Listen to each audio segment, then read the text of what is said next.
ಗಜೇಂದ್ರಗಡ ತಾಲೂಕು ನರೇಗಲ್ ಗ್ರಾಮದ ವೀರಭದ್ರೇಶ್ವರ ದೇವಸ್ಥಾನದಲ್ಲಿ ವಿಶ್ವ ತಂಬಾಕು ವಿರೋಧಿ ದಿನಾಚರಣೆ ಕಾರ್ಯಕ್ರಮವನ್ನು ಶ್ರೀ ಕ್ಷೇತ್ರ ಧರ್ಮಸ್ಥಳ ಗ್ರಾಮಾಭಿವೃದ್ಧಿ ಯೋಜನೆ ಬಿಸಿ ಟ್ರಸ್ಟ್ ರೋಣ ನೆರವೇರಿಸಿದರು. ಕಾರ್ಯಕ್ರಮವನ್ನು ಶ್ರೀ ಕ್ಷೇತ್ರ ಧರ್ಮಸ್ಥಳ ಗ್ರಾಮಾಭಿವೃದ್ಧಿ ಯೋಜನೆಯ ರೋಣ ಗೌರವಾನ್ವಿತ ಯೋಜನಾಧಿಕಾರಿ ಶ್ರೀ ಮಹಾಬಲೇಶ್ವರ ಪಟಗಾರ ಉದ್ಘಾಟನೆ ನೆರವೇರಿಸಿ ಮಾತನಾಡಿ, ಇಂದಿನ ಯುವ ಪೀಳಿಗೆ ಯುವಕರು ವಿವಿಧ ಮಾದಕ ವಸ್ತುಗಳಾದ ತಂಬಾಕು, ಬೀಡಿ, ಸಿಗರೇಟ್, ಗುಟ್ಕಾ ಹವ್ಯಾಸ ಮಾಡಿಕೊಂಡು ಚಟದ ದಾಸರಾಗಿ ಉತ್ತಮ ಆರೋಗ್ಯವನ್ನು ಹಾಳು ಮಾಡಿಕೊಳ್ತಿದ್ದಾರೆ. ಇದರಿಂದ ಮುಕ್ತರಾಗಲು ಹಾಗೂ ಇದರ ಸೇವನೆಯಿಂದ ದೇಹಕ್ಕಾಗುವ ಹಾನಿ ಕುರಿತು ಜಾಗೃತಿ ಮೂಡಿಸುವ ನಿಟ್ಟಿನಲ್ಲಿ ಈ ಕಾರ್ಯಕ್ರಮ ಆಯೋಜನೆ ಮಾಡಿದ್ದು, ಈಗಿನ ಯುವ ಪೀಳಿಗೆ ಈ ಮಾದಕ ವಸ್ತು ಸೇವನೆ ಬಿಟ್ಟು ಉತ್ತಮ ಜೀವನ ಮಾಡಬೇಕು ಅಂತ ಕರೆ ನೀಡಿದರು. ಕಾರ್ಯಕ್ರಮದ ಮುಖ್ಯ ಅತಿಥಿಗಳಾದ ಪಡಿಯಪ್ಪ ಹಳಗೇರಿ, ಮುಖ್ಯ ಆರೋಗ್ಯ ಅಧೀಕ್ಷಕರು, ಪ್ರಾಥಮಿಕ ಆರೋಗ್ಯ ಕೇಂದ್ರ, ಆರೋಗ್ಯ ಇಲಾಖೆ, ತಂಬಾಕು ಸೇವನೆಯಿಂದ ಆರೋಗ್ಯದ ಮೇಲೆ ಉಂಟಾಗುವ ಸಮಸ್ಯೆ ಕುರಿತು ವಿವರಿಸಿದರು.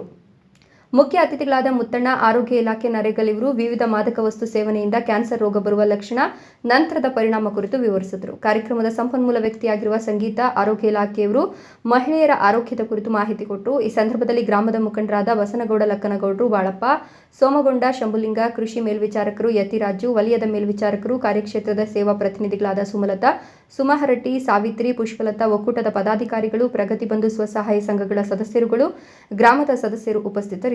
ಕಾರ್ಯಕ್ರಮದಲ್ಲಿ ಸುಮಲತಾ ನಿರೂಪಣೆ, ವಂದನಾರ್ಪಣೆಯನ್ನು ಶಂಭುಲಿಂಗ ಅವರು ನೆರವೇರಿಸಿದರು. ಶಿವಶಂಗಯ್ಯ, ಶಾಂತಿಯನ ಮಠ, NKS TV4 Naregal. Sugar complication, nephropathy, neuropathy, retinopathy ಅಂತೇಳಿ. ನೆಫ್ರೋಪತಿ ಅಂದ್ರೆ ಕಿಡ್ನಿ ಸಮಸ್ಯೆಗಳು ಕುಲ್ಕೊಂಡು, ರೆಟಿನೋಪತಿ ಅಂದ್ರೆ ಕಣ್ಣಿಗೆ ಮಂಜಾಕತ್ತು ಮತ್ತು ಕೆಟ್ರೆಕ್ಟ್ ಆಪರೇಷನ್ ಅಂತ ಬರ್ತಿದ್ದು ಗೊತ್ತಿದ್ದಿಲ್ಲ. ರೆಟಿನೋಪತಿ ಮತ್ತು ನ್ಯೂರೋಪತಿ ಅಂತ ನರ್ರೋಗ. ಶುಗರ್ ಇದ್ದವರಿಗೆ ಇವು ಮೂರು ಕಾಮನ್ ಆಗಿ ಬರೋ ಚಾನ್ಸಸ್ ಭಾಳ ಇರ್ತದೆ. ಕಾಂಪ್ಲಿಕೇಶನ್ ಶುಗರ್ ಇದ್ದಾರೆ, ಕಾಂಪ್ಲಿಕೇಶನ್ ಇದ್ದೇ ಇರ್ತದೆ. ಅದ್ರ ಸಂಬಂಧ ನೀವು ಫಸ್ಟ್ ಶುಗರ್ ಚೆಕ್ ಮಾಡಿಸ್ಬೇಕು.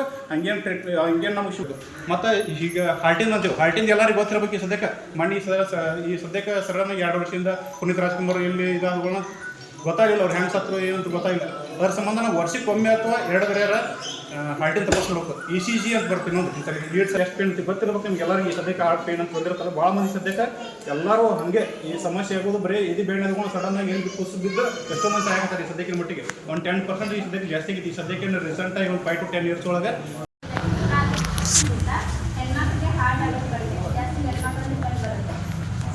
ಯಾಕಂದರೆ ಕ್ಯಾನ್ಸರ್ ಆಗಿರೋದು ಇದು ಸ್ತನ ಕ್ಯಾನ್ಸರು ಅವೆಲ್ಲ ನೀವು ಹೆಣ್ಮಕ್ಳು ಸ್ವಲ್ಪ ಚೆಕ್ ಮಾಡ್ಕೋಬೇಕು. ನಾಚ್ಕೊಳ್ಳೋದು ಡಾಕ್ಟ್ರ್ ಮುಂದೆ ಬಂದಾಗ ಹೇಳಕ್ಕೆ ನಾಚ್ಕೊಳ್ಳೋದು ಇಂಥವೆಲ್ಲ ಮಾಡಬಾರ್ದು.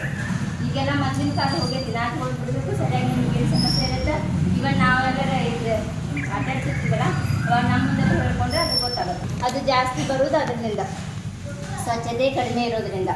ಸ್ವಚ್ಛತೆ ಕಡಿಮೆ ಅಂದ್ರೇನು, ನೀವು ಮುಟ್ಟಾದಾಗ ಸ್ವಲ್ಪ ಕ್ಲೀನ್ನೆಸ್ ಮೇಂಟೈನ್ ಮಾಡಬೇಕು. ಆ ಬಟ್ಟೆಗಳ ಸ್ವಚ್ಛಗೆ ತೊಳೆದು ಒಳಗೆ ಬಿಸಿಲಿಗೆ ಸರಿಯಾಗಿ ಒಣಗಿಸ್ಬೇಕು. ವಾಪಸ್ ಅದನ್ನು ನೆಗ್ಲಿಜೆನ್ಸ್ ಮಾಡ್ತಾರೆ. ಅವಾಗ ಆಸ್ಪತ್ರೆಗೆ ಹೋಗೋದಿಲ್ಲ.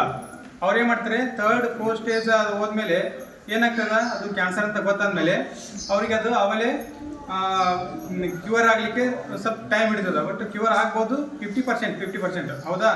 ಅದು ಏನು ರಿಕವರಿ ಬರ್ಬೋದು, ರಿಕವರಿ ಬರದೇ ಇರ್ಬೋದು. ಅದಕ್ಕೆ ನಾವು ಮೊದಲಿಗಿನ ಏನು ಮಾಡಬೇಕು, ಜಾಗೃತಿ ವಹಿಸಬೇಕು. ಏನೀಗ ನಾವು ಇಂಥ ತಂಬಾಕು ವಿರೋಧ ಕಾರ್ಯಕ್ರಮನ ಹಾಕ್ಕೊಂಡಿದ್ವಲ್ಲ, ಈ ಕಾರ್ಯಕ್ರಮದ ಮುಖಾಂತರ ನೀವು ಒಂದು ಡಿಸಿಷನ್ ತಗೋಬೇಕು. ಒಂದು ಏನು ಸರಿಯಾದಂಥ ಒಂದು ನೀವು ಈ ದುಷ್ಪರಿಣಾಮಕ್ಕೆ ನಾವು ಒಳಗಾಗಬಾರ್ದು. ಮುಂದೆ ಆರೋಗ್ಯ ಸಮಸ್ಯೆ ಹೇಳ್ತಾ ಇದ್ದಾರಂತ ನೀವು ಈಗಲೇ ಅದನ್ನು ನೀವು ಬಿಡುವಂಥ ಪ್ರಯತ್ನ ಮಾಡಬೇಕು.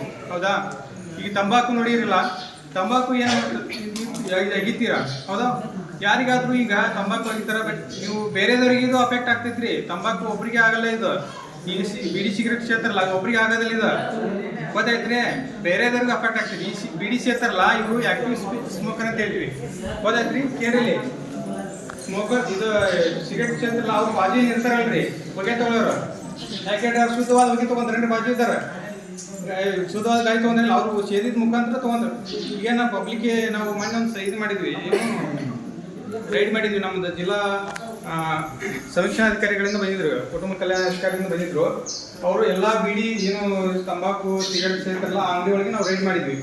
ಅವಾಗ ಅಲ್ಲಿ ಸಾರ್ವಜನಿಕ ಸ್ಥಳಗಳಿಂದ 200 ಮೀಟರ್ ಅವರ ಅಂತರದಲ್ಲಿ ಆ ತಂಬಾಕು ಮಾರಬಾರ್ದು. ಗೊತ್ತಾಯ್ತ್ರಿ? ಅಂತ ಏನು ಕಂಡು ಬಂದರೆ ಅವ್ರಿಗೆ ಫೈನ್ ಎಲ್ಲ ದಂಡ ಹಾಕ್ತಾರೆ ನಮ್ಮ ಆರೋಗ್ಯ ಇಲಾಖೆಯಿಂದ. ಆದರೆ ಈ ಸ್ಮೋಕರ್ ಇದಲ್ಲ, ಬಿಡಿ ಸಿಗರೇಟ್ ಸೇವನೆ ಇದಲ್ಲ, ಅವ್ರಿಗೆ ಅಫೆಕ್ಟ್ ಆಗೋದ್ರ ಜೊತೆಗೇನ ಈ ಹೆಚ್ಚಿಗೆ ಅವ್ರ ಬಾಜು ಇರ್ತಾರಲ್ಲ ಅವ್ರಿಗೆ ಜಾಸ್ತಿ ಆಗ್ತದೆ ಇದು ಎಫೆಕ್ಟು. ಏನು ಹೊಗೆ ತೊಗೊಂತಾರಲ್ಲ ಅವ್ರಿಗೆ ಪ್ಯಾಸಿವ್ ಸ್ಮೋಕರ್ ಅಂತ ಹೇಳ್ತೀವಿ. ಪ್ಯಾಸಿವ್ ಅಂದ್ರೆ ಏನ್ರಿ, ಅವ್ರು ಏನು ಮಾಡೋದಲ್ಲ, ಜಸ್ಟ್ ಅವರು ಸೇಲ್ ಬಿಟ್ಟು ಹೊಗೆನ ತೊಗೊಂಡಿರ್ತಾರೆ.